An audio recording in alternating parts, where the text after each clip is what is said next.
Salut, c'est Steve d'Arching Geek. Petite vidéo aujourd'hui sur les photos 360, l'intérêt en architecture. Allez, c'est parti!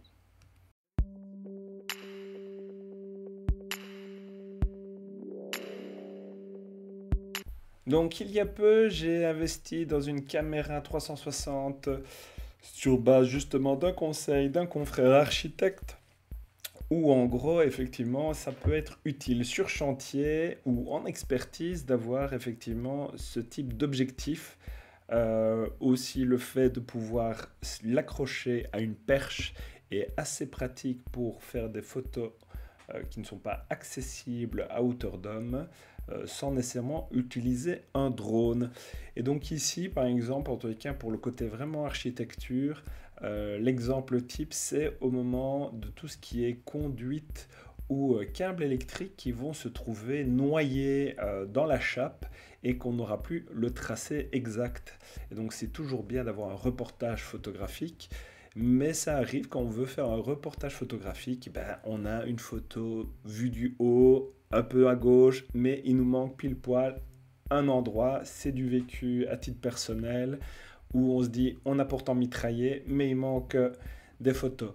Un élément aussi qui peut se faire, c'est par exemple s'amuser à filmer en se baladant pour essayer d'avoir le maximum de prise de vue. Et donc ici, ben, deux cas de figure. Je vais aussi expliquer bêtement par rapport à l'appareil. Donc soit tu prends la carte micro SD et tu la mets sur ton ordinateur, sinon tu peux brancher aussi l'Insta360 directement. Mais pour ce faire, tu vas dans les paramètres ici et tu vas aller choisir le mode USB, soit ici, bon, il est programmé pour la webcam. Ce qui est important, c'est de faire mode disque. Et à ce moment-là, tu vas voir effectivement comme un disque dur, tu le branches comme une clé USB. En branchant, tu vas pouvoir retrouver les fichiers directement avec les extensions en .insp qui permettra de les ouvrir dans Insta360. Au début, quand je triais mes photos, j'avais exporté, je me suis retrouvé donc avec des JPEG.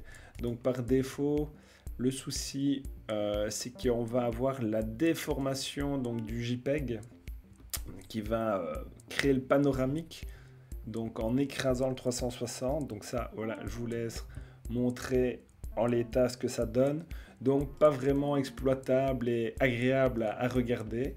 Par contre, on peut facilement, avec le logiciel Insta360, ben, l'ouvrir.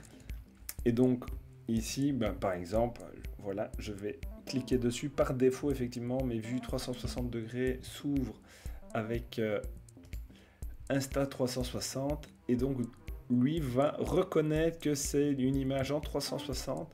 Et on va pouvoir, à ce moment-là, ne pas avoir la déformation et récupérer une vue comme si on était sur place. Donc ici, voilà, on s'est repéré l'endroit du carottage. Bon, c'était en cours de chantier, donc tout n'était pas encore installé. Et donc je viens de refaire cet exercice-là, mais on perd, à mon avis, des données en JPEG. Donc le mieux, moi, en tout cas, maintenant, c'est ce que je fais. Je me mets en mode USB et je vais chercher les fichiers originaux. Donc là, sur un autre chantier, pareil, j'ai fait donc l'export. On a des fichiers en INSP. Et donc, voilà comment ça se présente. Le logiciel s'ouvre et on a donc notre vue en 360. Et donc ça, c'est assez pratique, aussi bien pour reprendre des éléments, faire le repérage de les conduites passent par là. Et donc, moi, c'est un reportage photo que je transmets au client, donc depuis peu. Hein, ça fait donc maintenant le deuxième dossier où je fais de la sorte.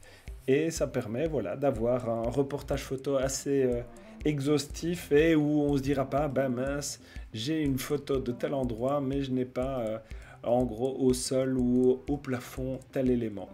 Voilà, si la vidéo t'a plu, n'hésite pas à lâcher un petit pouce bleu, à t'abonner à la chaîne si ce n'est pas encore fait et à bientôt pour d'autres vidéos. Allez, ciao!